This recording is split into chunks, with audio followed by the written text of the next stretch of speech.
Good morning everyone. मैं शकुंतला सिंधु आपका हार्दिक अभिनंदन करती हूँ आपके अपने प्यारे से यूट्यूब चैनल एडुमिनिया के तहत। आज हम अपनी वीडियो के माध्यम से जो हमारी कक्षा 8th है 8वीं क्लास से सेकंड वाला अध्याय हम लेकर आए हैं, जिसका नाम है लाख की चूड़ियाँ, और इसके लेखक है कामतानाथ। कामतानाथ जी ने इस अध्याय में, इस संस्मरण में अपने बचपन के दिनों का वर्णन किया है, जब वह अपने मामा के घर बड़े चाव से जाते थे, बड़ी खुशी से जाते थे। लेकिन अब लेखक क्या है, अपनी अवस्था, अपनी बाल्यावस्था को पार करता हुआ युवा अवस्था में पहुंच चुका है। और एक दिन अचानक से बैठे बैठे उनको ध्यान आया कि उन्होंने, चलो मैं अपने गांव यानी अपने मामा के गांव का वर्णन करता हूं कि किस तरह से मैं गर्मी की छुट्टियों में वहां जाया करता था और बड़े मजे से अपनी गर्मी की छुट्टियां वहां गाँव में बिता कर आता था। न सिर्फ अपने मामा के गांव घर तक ही सीमित था, बल्कि वह गांव में एक तरह से बच्चा था। बच्चों की क्रियाएं क्या होती है, बाल सुलभ होती हैं। घर से निकल कर क्या है वो नुक्कड़ तक पहुंच जाती हैं, आस पड़ोस को पार करते हुए नुक्कड़ तक, नुक्कड़ से फिर गांव तक, इस तरह से। तो यहाँ पर जिन जिन व्यक्तियों की यादें उसके जीवन में बसी हुई थी, उनका वर्णन किया था। हमारा जो अध्याय है वो सबसे पहले शुरू होता है, जो मुख्य अंक है बदलू। बदलू एक वृद्ध व्यक्ति के रूप में यहाँ पर चित्रित किया गया है। न ज्यादा वृद्ध थे न ज्यादा जवान थे, वो अधेड़ अवस्था पार करते हुए वृद्धावस्था में प्रवेश करते हुए जा रहे थे। तो यहाँ पर कामतानाथ जी हैं, बताते हैं कि जब वह छोटी आयु में, यानी कहने का अभिप्राय है जब वह 7-8 साल की उम्र में या उससे 1-2 साल बड़ा लगा लो, लगातार क्या हो, जितनी बार भी गर्मी की छुट्टियां होती थी तो हर गर्मी की छुट्टी में वह अपने मामा के घर में बड़े चाव से जाता था, अपने मामा के गाँव में बड़े चाव से जाता था हर गर्मी की छुट्टियों में, और बड़े ही अच्छे तरीके से छुट्टियां बिताकर वापस शहर में चला जाता था। तो एक व्यक्ति उसको बार बार याद आता है, उसका नाम है बदलू। गांव में जाना उसको क्यों अच्छा लगता था, क्योंकि जब भी वह अपने मामा के गांव में जाता था तो सबसे पहले अपना सामान अपने मामा के घर में रखकर जल्दी ही वहां से निकल जाता था और बदलू के घर में पहुंच जाता था। कौन था बदलू, आप पूछना चाहेंगे? क्या उसका रिश्तेदार था? नहीं, गांव में मनियार का काम करता था। मनियार होते हैं चूड़ी बनाने वाला। आपने सबने देखा होगा कि चूड़ियां क्या है, वो औरतों के सुहाग का प्रतीक होती हैं। सब पहनना पसंद करते हैं चूड़ियों को। रंग बिरंगी चूड़ियां क्या है, हरी, लाल, गुलाबी, पीली, काली, बहुत सारे रंग बिरंगी चूड़ियां होती हैं, और सब सुंदर सुंदर चूड़ियां क्या है वो पहनते हैं। उनसे निकलने वाली छन्न की आवाज है वो सबको बहुत अच्छी लगती है। गोरे गोरे हाथों में चूड़ियां क्या है वो सबका ध्यान अपनी तरफ आकर्षित करती है। और भारतीय संस्कृति में तो 16 श्रृंगारों में से एक श्रृंगार के रूप में चूड़ियों को माना जाता है, और सुहाग के सबसे बड़े प्रतीक के रूप में इनको जाना जाता है। तो बदलू मनिहार क्या है, वो कांच की चूड़ियों की बजाय लाख की चूड़ियां बनाता था। अब आप पूछोगे मैडम हमने तो कांच की चूड़ियां ही देखी हैं, लाख की तो नहीं देखी। क्या है लाख? लाख एक ऐसी धातु है जिसको पिघलाकर क्या है चूड़ियां बनाई जाती हैं। किस पर? बेलन पर। एक आकार होता है जो आगे से कलाई के आकार का होता है और धीरे धीरे बढ़ता चला जाता है। तो बदलू मनियार क्या है, वो लाख एक धातु होती है जिसको पिघलाकर वह छोटी छोटा आकार देता था उसको चूड़ियों का, और बेलन यानी कलाई नुमा जो एक तरह से बेलन था उस पर चढ़ा देता था, और धीरे धीरे करके वह अपने छोटे छोटे एक तरह से औजारों से उसको आकार दे देता था। तो बदलू मनिहार के पास लेखक को जाना अच्छा क्यों लगता था? क्योंकि बदलू मनिहार क्या है, जो लेखक है यानी कामतानाथ जी हैं, उनको सुंदर सुंदर लाख की गोल गोल गोलियां बना कर देता था। रंग बिरंगी गोलियां लेखक को बहुत आकर्षित करती थी। सिर्फ ये एक ऐसा कारण था जिसके से प्रेरित होकर वह हर गर्मी की छुट्टियों में बदलू के घर में जाया करता था। नेक्स्ट है हमारा बदलू लाख की गोलियां उसको बना कर देता था लेखक को। मैं पहले ही यहाँ पर इस प्रसंग का जिक्र आपके सामने कर चुकी हूँ। नेक्स्ट है बदलू मामा। अब जब कामतानाथ जी हैं वह अपने मामा के घर जाते थे तो जाहिर सी बात है रिश्ते नाते में सब उसके मामा, नाना इत्यादि लगते थे। लेकिन गांव के समस्त बच्चे बदलू मामा को बदलू काका को काका कहते थे। उस गांव के, जिस गांव में क्या है बदलू रहते थे, उस गांव के सारे बच्चे उसको बदलू काका कहते थे। उनकी देखा देखी लेखक भी उनको बदलू मामा ने कहकर बदलू काका कहने लगा। यानी उनको अच्छा नहीं लगा उनको मामा कहना, गांव के दूसरे बच्चे कहते थे बदलू काका, तो लेखक ने भी क्या है उनको बदलू मामा कहने की बजाय बदलू काका कहना शुरू कर दिया था। नेक्स्ट है नीम का पेड़। अब जैसे ही हर गर्मी की छुट्टियों में जो लेखक है वह बदलू के घर जाता था, तो जाते ही द्वार पर देखता था कि उसके घर के आंगन में एक बहुत विशाल नीम का वृक्ष है। उसी नीम के वृक्ष के नीचे मचिया होती है, एक तरह से पीढ़ा नुमा छोटी सा, और उस पर एक गद्दी से बिछा दी जाती है, जिस पर बैठकर वह हुक्का गुड़गुड़ाता था, हुक्के के कस लेता था और लाख को पिघला कर क्या है वो चूड़ियों का आकार देता रहता था, और बड़े मनोयोग से बड़े ही खुश होकर वह लाख की चूड़ियों को बनाता रहता था। तो एक कस हुक्के का लेता था, पीता था, और साथ में क्या है वो चूड़ियां बना देता था। नेक्स्ट आता है हमारा बेलन नुमा मुंगेरिया। अब उन लाख की चूड़ियों को आकार भी देना होता है, तो उस एक बेलन नुमा जो कलाई के आकार का बेलन होता था उस पर लाख की चूड़ियों को पिघलाकर चढ़ा देता था, और धीरे धीरे करके उनको चूड़ियों का आकार देता था। डिजाइन विभिन्न प्रकार के होते थे, बहुत ही सुंदर, बड़े ही अच्छे तरीके से, बड़े ही कह सकते हैं कि मनोयोग से, यानी पूरी रुचि के साथ वह बड़ा ही खुश होकर उन चूड़ियों का निर्माण करता था। साइज उनके कभी छोटे कभी बड़े, इस तरह से, यानी सभी साइज सभी आकार की चूड़ियां उनके पास मिल जाती थी। छोटे बच्चों से लेकर जो युवतियां हैं और जो औरतें हैं, सभी के कलाइयों की चूड़ियों का निर्माण वो बड़ी आसानी से कर लेता था। और समस्त गांव लाख की चूड़ियों से प्रेरित, लाख की चूड़ियों से प्रभावित होता था, यानी बदलू द्वारा बनाई गई लाख की चूड़ियां सबको आकर्षित करती थी। उस समय जिस व्यक्ति के घर में भी शादी ब्याह का अवसर होता था या कोई भी धार्मिक उत्सव होता था, कोई भी ऐसा कार्यक्रम होता था, तो सभी छोटी छोटी बच्चियों से लेकर घर की औरतें, युवतियां, नववधु सब उनके घर चूड़ियों की, एक तरह से कह सकते चूड़ियां लेने के लिए, खरीदने के लिए आती जाती रहती थी। ऑर्डर उसको दे दिए जाते थे, बता दिया जाता था कि इतनी दर्जन चूड़ियां हमें चाहिए, तो बदलू दिन रात क्या है वो चूड़ियां बनाने में भी लग जाता था। और कभी भी उन्होंने किसी के घर में भी चूड़ियों की कमी महसूस नहीं होती थी। अकेला मनिहार था पूरे गांव में, और सभी के घरों में चूड़ियों की एक तरह से आपूर्ति होती रहती थी। नेक्स्ट है हुक्का, नववधु और बेलन। यहाँ पर कह सकते हैं कि बदलू मचिया पर बैठकर हुक्के को गुड़गुड़ाता रहता था, और एक तरह से उन मुंगेरियों को, जिस मुंगेरी पर चढ़ाकर वह लाख को पिघलाकर आकार देता था, उस बेलन की कह सकते हैं उनको उठा कर, यानी उनको मुंगेरियां बोला गया, उनको उठा कर ऐसे देखता था जैसे यह किसी नववधु की कलाई हो।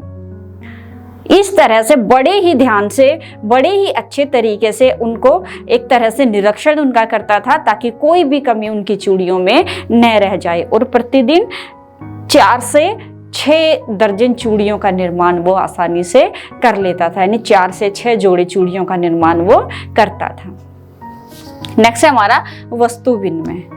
वस्तु विनिमय में अब आप पूछेंगे कि क्या होता है वस्तु विनिमय। वस्तु विनिमय का अभिप्राय है कि वस्तु खरीद ली और उसके बदले में दूसरी वस्तु दे दी।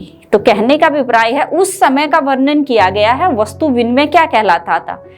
जिस घर में जिस वस्तु की जरूरत होती थी, तो उस घर में रहने वाले सदस्यों की आपूर्ति के लिए उसको हम अपने घर से वह वस्तु दे देते हैं, और जिस वस्तु की हमें ज़रूरत होती है सामने वाले घर से वही वस्तु हम ले लेते हैं। तो ये होता है वस्तु विनिमय। लेकिन आजकल वस्तु विनिमय का स्थान पैसे ने ले लिया है। अगर हमें किसी के घर से या शहर से या गांव से कोई भी वस्तु खरीदनी होती है तो बदले में उसको पैसे देने पड़ते हैं। लेकिन बदलू ने कभी भी यह विश्वास नहीं किया कि मैं बदले में क्या लूं, पैसे लूं। नहीं, बदले में क्या लेता था वो? अनाज लेता था, कपड़े लेता था, और एक तरह से शादी ब्याह के अवसर पर वह अपनी पगड़ी और 5 से 7 रुपए तक ले लेता था। तो उन्होंने कभी भी वस्तु विनिमय में विश्वास नहीं किया। जब भी किसी के घर में शादी ब्याह का अवसर होता तो बहुत ही सुंदर सुंदर चूड़ियां उनके घर तक पहुंचाता और बदले में ढेरों अनाज, कपड़े, पैसे उसको मिलते रहते थे। तो वस्तु विनिमय में उन्होंने कभी भी विश्वास नहीं किया था। यानी कहने का अभिप्राय है, वस्तु विनिमय का उस चलन था, मैंने आपको पहले ही बताया है कि पैसे के बदले में नहीं बेचता था, चूड़ियां नहीं देता था, बल्कि जिस चीज की या जिस वस्तु की आवश्यकता होती थी वही वह उनसे ले लेता था। नेक्स्ट है कांच की चूड़ियां। अब समय धीरे धीरे बदल रहा था। शहर की हवा गांव में प्रवेश कर चुकी थी, यानी शहरी चलन क्या है वो गांव में आ चुका था, और वहां पर रहने वाली जो औरतें हैं उन्होंने लाख की चूड़ियों की बजाय कांच की चूड़ियां पहनना पसंद कर लिया था। यानी कहने का अभिप्राय है कि लाख की चूड़ियां छोड़ दी थी धीरे धीरे करके उन्होंने, और शहर में बिकने वाली कांच की रंग बिरंगी चूड़ियां उन्होंने खरीदकर अपनी कलाइयों में सजानी शुरू कर लेती थी। तो देखा देखी यह चलन बढ़ता चला गया, यानी शहर का कल्चर गांव में अपने पैर पसारता चला गया। अब लाख की चूड़ियों की जगह किसने ले ली थी? लाख की जो चूड़ियां हैं उसकी जगह ले ली थी कांच की चूड़ियों ने। और इससे जुड़ा एक प्रसंग है कि लगभग 8 से 10 वर्ष पश्चात लेखक एक पढ़ाई के कारण या कोई ऐसा निजी उनका कारण रहा होगा कि वह काफी सालों तक गर्मी की छुट्टियों में अपने मामा के गांव नहीं जा सका, और जैसे ही 8-10 वर्ष के पश्चात उसको अपने मामा के घर की याद आई तो 8-10 साल के पश्चात वह गांव में चला गया।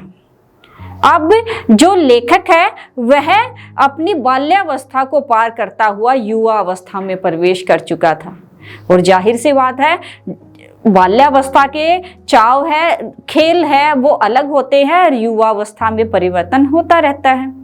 तो यह अवस्था ऐसी थी कि उसकी रंग बिरंगी जो लाख की गोलियां थी उसमें कतई भी रुचि उनकी नहीं रही थी, यानी वह बड़ा हो चुका था, उसके स्वभाव में परिवर्तन स्वतः ही आ चुका था। एक समय ऐसा होता है कि उसके मामा की छोटी सी लड़की ने अपने हाथों में कांच की चूड़ियां पहन रखी थी, और वह चलते चलते अचानक से फिसलकर गिर गई, और जैसे ही वह जमीन पर गिरी तो वो रंग बिरंगी जो कांच की चूड़ियां हैं टूट गई, और टूटने के कारण कलाई के अंदर घुस गई, और जैसे ही कांच की चूड़ी अंदर घुसी तो ढेर सारा खून बहने लगा। उस समय घर पर कोई मौजूद नहीं था, तो लेखक को ही उस बच्चे की मरहम पट्टी करनी पड़ी। तो मरहम पट्टी करते करते उसको ख्याल आया कि अरे इस गांव में तो बदलू काका भी रहते थे जो लाख की चूड़ियों का निर्माण करते थे, यानी बनाते थे। तो उसको धीरे धीरे याद आया, और कुछ समय के पश्चात वह पुनः 8-10 वर्ष के पश्चात वह पुनः बदलू के घर के सामने जाकर खड़ा हो गया। जैसे ही वह दरवाजा खोलता है तो घर का दृश्य क्या होता है, उसी नीम के पेड़ के नीचे एक चारपाई बिछी हुई है, और उस चारपाई पर बदलू काका क्या है, बदलू मामा क्या है, वो आराम से लेटे हैं और हुक्के का कश यानी हुक्का गुड़गुड़ा रहे हैं। तो उन्होंने कहा कि बदलू काका नमस्ते। तो बदले में बदलू ने कहा कि नमस्ते, कौन हो बेटा? तो उन्होंने कहा कि काका आपने मुझे नहीं पहचाना। तो बड़े ही ध्यान से, क्योंकि कमजोर हो चुका था, आंखें भी कमजोर हो चुकी थी, बुढ़ापा क्या है वो हावी हो चुका था उस पर, तो धीरे धीरे अपनी स्मृतियों पर, अपनी यादों पर, अपने मस्तिष्क पर उसने जोर डाला और कहा अरे जनार्दन तुम। अब आप पूछोगे कि जनार्दन कौन? उनके बचपन का नाम। किनके? कामतानाथ के बचपन का नाम। अरे जनार्दन बेटा तुम हो, बहुत दिनों बाद हमारे पास आए। तो उन्होंने कहा कि किसी कारणवश से मैं यहाँ पर नहीं आ सका, और उनको देखकर यानी लेखक को देखकर बदलू काका बहुत ही खुश हुए। जब वो बाल्यावस्था में वहां पर जाते थे तो उनके पास एक गाय थी, और गाय के दूध की मलाई बचाकर वह रखते थे और खाने के लिए उसको दे देते थे। आम का सीजन था, गर्मियों में आम का सीजन होता है और आम को फलों का राजा माना जाता है। ऐसा कोई भी नहीं है जिसको आम खाना पसंद न हो। तो बदलू भी जाहिर सी बात है, उसको भी बहुत एक तरह से आम बहुत अच्छा लगता था। तो उन्होंने कहा कि अरे रज्जो बेटी, बेटा को यानी जनार्दन को आम खाने के लिए दो। और जो रज्जो उनकी बेटी, किनकी? बदलू की, जो अब छोटी से युवावस्था में प्रवेश कर चुकी थी, यानी एक बहुत ही सुंदर युवती के रूप में उसका वह बदल चुकी थी। तो यहाँ पर जैसे ही रज्जो बाहर आती है तो पूरी डलिया लेकर, क्या है, डलिया मतलब एक टोकरी होती है, उस टोकरी को भरकर ले आती है। तो बदलू उस टोकरी को देखकर लज्जित सा हो जाता है, थोड़ा शर्मा सा जाता है और कहता है कि इतने सारे आम मैं नहीं खाऊंगा। लेकिन बदलू कहता है कि चलो सिंदूरी वर्ण वाले, सिंदूरी रंग वाले आम लेकर आओ और इनको तुम खा लो। तो वो आम जैसे ही लेखक ने खाए तो पुनः उसे गाय की याद आई। उन्होंने कहा कि काका गाय तो ठीक है। तो उन्होंने कहा नहीं, गाय क्या है वो बेच दी। क्यों बेच दी? क्योंकि मशीनी युग के कारण, मशीनी युग मैंने आपको पहले ही बताया था, जो धीरे धीरे करके शहर की संस्कृति गांव में प्रवेश कर चुकी थी, जहां पर 4-5 मजदूर मिलकर कार्य करते थे, वह काम अकेली मशीन ने करना शुरू कर दिया था। और न जाने ऐसी कितनी ही मशीनों ने सैकड़ों मजदूरों के, सैकड़ों व्यक्तियों के हाथों को काट दिया। हाथों को काटने का अभिप्राय है कि वह बेरोजगार हो गए थे, अब उनके पास कोई भी काम धंधा नहीं था। यानी मशीनी युग का सीधा सीधा शिकार बने थे बदलू काका। सारा काम धंधा उनका चौपट हो गया था, कामकाज ठप हो गया था। और दूसरा है, जो लाख की चूड़ियों का स्थान कांच की चूड़ियों ने ले लिया था। तो जब घर का काम धंधा बंद हो जाता है, आमदनी बंद हो जाती है, तो खर्चे चलाना मुश्किल हो जाता है। और इसी अभाव में उन्होंने अपनी गाय को बेच दिया था। बड़ी मुश्किल से वह 2 जून की रोटियां ही जुटा पाता था। नेक्स्ट है हमारा, जमींदार साहब की बेटी के विवाह पर एक जोड़ा बनाया था उन्होंने, अति सुंदर, जो उनका आखिरी जोड़ा यहाँ पर दिखाया गया है, दर्शाया गया है। यानी लेखक कहता है बदलू काका जमींदार की बेटी के विवाह पर एक बहुत ही सुंदर लाख का एक जोड़ा बनाते हैं, चूड़ियों का जोड़ा बनाते हैं। और वह जैसे ही जमींदार के घर में उसको देने के लिए जाते हैं, तो जमींदार साहब सिर्फ और सिर्फ उनको बदले में 10 आने देने के लिए तैयार होता है। बदलू काका बिल्कुल भी वह जोड़ा उनको नहीं देते, मना कर देते हैं। और वह जोड़ा वापस अपने घर पर लेकर आ जाते हैं और अपनी बेटी को यानी रज्जो को वह दे देते हैं। नेक्स्ट, 10 आने इतनी कम कीमत थी उस सुंदर से लाख के जोड़े की कि वह बहुत ही निराश हो जाता है। अपने द्वारा किए गए कार्य की सिर्फ और सिर्फ 10 आने में उसको जब जमींदार साहब खरीदते हैं तो उसके आत्मसम्मान को बहुत ही ठेस पहुंचती है। और इसी से आहत होकर वह देने से मना कर देते हैं। हालांकि बाद में जमींदार साहब क्या है उसका भाव बढ़ा भी देते हैं, लेकिन बदलू मना कर देते हैं कि मैं अब किसी भी कीमत पर यह लाख का जोड़ा नहीं, चूड़ियों का जोड़ा नहीं बेचूंगा। और आकर घर में रज्जो को दे देते हैं और रज्जो अपने गोरे गोरे हाथों की कलाइयों में उसको पहन लेती है और ऐसा लगता है जैसे किसी नववधू की वह कलाई है। बहुत ही सुंदर जोड़ा। और आखिरी जोड़ा उनका यहाँ पर दर्शाया गया है कि आखिरी वह जोड़ा था, उसके बाद उन्होंने कभी भी चूड़ियां नहीं बनाई। एक तो अवस्था हो चुकी थी, यानी बुढ़ापा उस पर हावी हो चुका था, दिखाई देना भी उनको कम हो गया था, आंखें कमजोर हो गई थी। अब लास्ट में आता है बदलू का व्यक्तित्व। लेखक इस घटना को सुनकर वैसे तो दुखी होता है लेकिन अंदर से बहुत खुश होता है और कहता है कि लेखक स्पष्ट रूप से यहाँ पर आपके सामने व्यक्त करता है कि बदलू इतना आत्म स्वभावी माने, इतना एक तरह से मेहनती और एक तरह से कह सकते अभिमान तो नहीं कहेंगे उसको, लेकिन अपने एक कह सकते हैं कि बदलू के अंदर इतनी हिम्मत थी, इतना उनका हृदय मजबूत था कि लाख की चूड़ियों का उन्होंने 10 आने में देने से मना कर दिया। यानी उन्होंने कहा कि बदलू का व्यक्तित्व इतना मजबूत था, कितना, कांच की चूड़ियों का जैसा नहीं था कि कांच की चूड़ियां जरा से दबाव से टूट जाती हैं, ऐसा नहीं था, बल्कि इतना मजबूत था जितनी मजबूत लाख की चूड़ियां होती हैं। यानी लाख की चूड़ियों के समान ही उनका व्यक्तित्व था, पिघल सकता था, दूसरा आकार ले सकता था, लेकिन कांच जैसा नहीं था कि पहन लो और जरा से दबाव से टूट जाए और कोई भी यूज दोबारा से उसका प्रयोग न किया जा सके।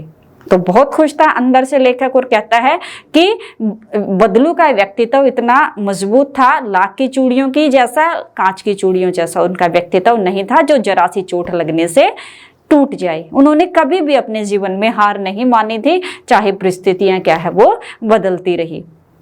तो ये हमारा संस्मरण था लाख की चूड़ियां और इसके लेखक का नाम था कामता नाथ। इससे नेक्स्ट वाली वीडियो में हम नेक्स्ट वाला अध्याय आपके सामने लेकर आएंगे। तब तक के लिए बाय बाय।